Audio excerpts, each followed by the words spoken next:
ఇక రాష్ట్రంలో చంద్రబాబు గారు కూటమి పవన్ కళ్యాణ్ గారు బీజేపీతో కలిసి ఇక్కడ ప్రభుత్వం ఫామ్ చేయడం జరిగింది. ఈసారి జరిగిన ఎన్నికలు రాష్ట్రంలో చాలా విచిత్రంగా, అన్ప్రెడిక్టబుల్ గా, అన్ప్రెసిడెంటెడ్ గా ఈ ఎన్నికలు నిలిచాయి.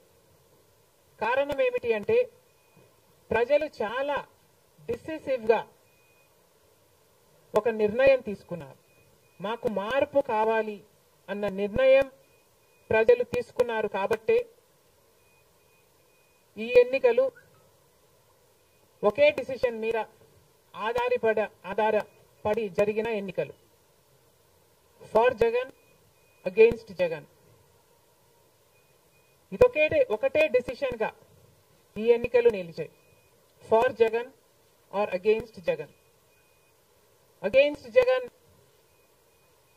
అన్న మార్పు కావాలి అన్న ఈ గట్టి డిసిషన్ ప్రజలు తీసుకున్నారు కాబట్టి ఈరోజు వాళ్ళ ఓటు వేస్ట్ కాకూడదు అన్నట్టుగా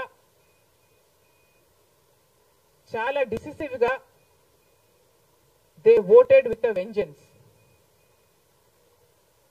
ఫర్ చేంజ్. ఇది అవునన్నా కాదన్నా ఇది వాస్తవం.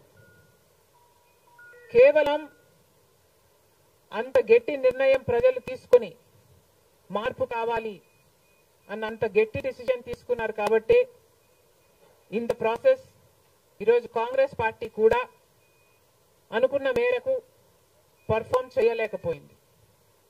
కాంగ్రెస్ పార్టీ కూడా కేవలం నెల రోజుల ముందు సర్వే చేస్తే Congress party vote share between 6 to 7% ఉంది.